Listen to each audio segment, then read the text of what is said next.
The following tutorial is brought to you by WholeLoops.com.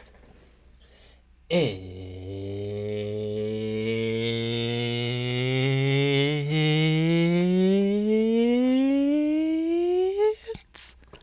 production time. I'm Reid Stefan, realist puppet in the game. 7 tips for better vocal mixing. Are you ready to mix some clean vocal recordings? Then come along with me. Number 1, the low shelf is going to be your best friend. There's so much junk that the mic picks up between 300 hertz all the way down to the bottom of the EQ that you can easily remove by just dropping a nice little low shelf 2-3 decibels anywhere between 200-300 hertz in conjunction with your low cut down at around 50 is just always on the money spot for me. That's my preset that I pull up and just adjust the low shelf a little bit according to what singer I am EQing. Number 2, hit your reverbs with a little bit of pre-delay, especially if you're trying to do a heavy reverbed vocal. Pre-delay is going to be your best friend in maintaining the clarity with also having the reverbs nice and loud and present over the music. The pre-delay is such an essential tool to make sure that you don't have singing on top of singing, and it separates the clean signal from the wet signal just perfectly. Number 3, you can also help separate your wet signal, like your reverbs and delays, from your dry vocal signal by putting a limiter on the return channel before the delay plugin, so that when you send your singing to the delay plugin, it gets heavily compressed or squashed through a limiter before going into the delay plugin. That way the delays have very little dynamics and the dry signal has a whole lot of dynamics, which helps it cut through and separate the wet sound and the dry sound. The same trick works for reverbs. Heavily compressing or limiting your vocals on the way into the reverb plugin, not on the way out, but on the way in, is going to help create some really important separation in your mix. Are you a music producer looking for that perfect chord progression to start your next hit? Do you struggle with chords, piano, and music theory? Then we've got the product for you. Introducing Poppin' Progressions 2, the sequel to our organic MIDI sample pack filled with over 50 loops organized by key and scale for your convenience. Just grab a Poppin' Progression and drop it in your session.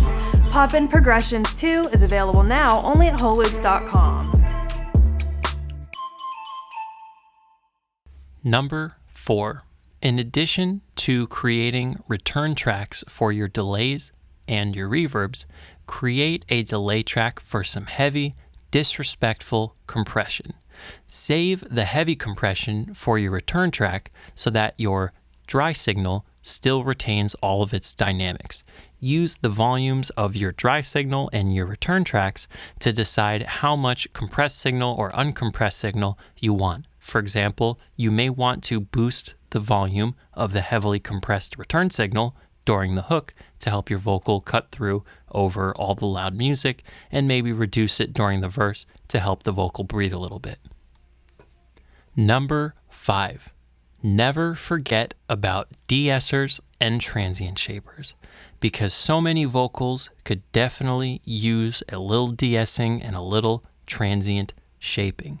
De-essing is going to help remove the extreme sound that a lot of low quality recordings suffer from, and your transients are going to help give you the ability to either boost or reduce the consonants of your vocal recording, which is going to help it either seem punchy or smooth.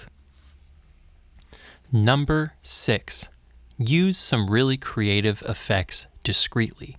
Not like reverb and delay discreetly, but maybe the oddball plugins like maybe the oddball plugins like your flangers, phasers, bit crushers, distortions, anything that wouldn't be in the normal vocal chain. Find ways to incorporate them discreetly, because you can really give your song a unique synthetic vibe that is hard to really put your finger on if you are tasteful and discreet enough in your application of the special effect.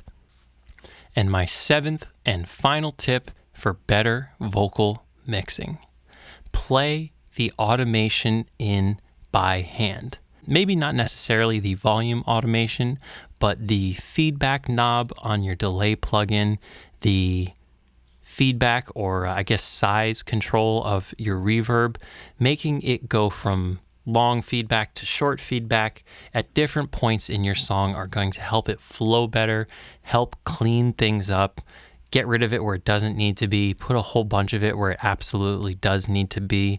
Doing it by hand will give your vocal another human element that it did not have just by having things turn on and off. The knobs on those plugins are a musical instrument. Play them.